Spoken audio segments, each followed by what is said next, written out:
The third independence that we want is from the attitude of चलता है, ये भी चलता है, वो भी चलता है, ये सब ठीक ही हो रहा है, क्यों हम अपनी बुद्धि लगाएं, ठीक ही तो चल रहा है, क्या जरूरत है कुछ नवाचार करने की. We have to pursue excellence. हमें उत्कृष्टता की ओर बढ़ना है. Because remember one thing, another thing that J.R.E. Tata said, aim for perfection, then you might get excellence. और मैं हमेशा बोलता हूं, if something is worth doing, it is worth doing well. Otherwise, don't do it. हम अपने mission statement में भी बोलते हैं कि हम वर्ल्ड क्लास हैं, तो हमारा हर काम वर्ल्ड क्लास होना चाहिए.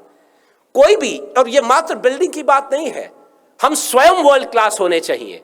हमें स्वयं अपने आप को इतना सक्षम बनाना चाहिए कि जब लोग हमारी तरफ देखें तो बोले, वाह, इससे बढ़िया व्यक्ति हमने कभी नहीं देखा है, इससे सुशिक्षित व्यक्ति हमने कभी नहीं देखा, इससे सभ्य व्यक्ति हमने कहीं भी नहीं देखा है.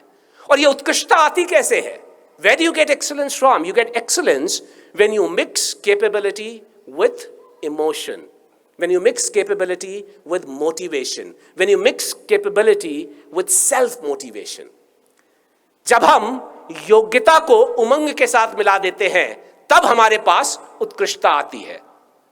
इतिहास साक्षी है कि यदि इनमें से एक भी कमी हुई तो हम कभी भी उत्कृष्ट नहीं बन सकते.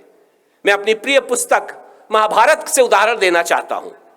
यदि हम भीष्म को देखें, द्रोण को देखें, तो उनके अंदर योग्यता तो थी, परंतु क्या वो मोटिवेटेड थे? क्या उनके अंदर उमंग थी उस युद्ध को लड़ने की? नहीं. वो नहीं लड़ना चाहते थे दुर्योधन के लिए, वो नहीं लड़ना चाहते थे अधर्म की तरफ से. और इसका परिणाम क्या हुआ? महाभारत के 10वें दिन भीष्म बाणों की शैया पे सो गए और महाभारत के 15वें दिन द्रोण का वध हो गया. यदि हम अभिमन्यु को देखें तो उसके अंदर बहुत उमंग थी, सब कुछ करना चाहता था, लेकिन उसके अंदर योग्यता की थोड़ी कमी थी. परिणाम क्या हुआ? अंततो गत्वा 13वें दिन अभिमन्यु की भी मृत्यु हो गई.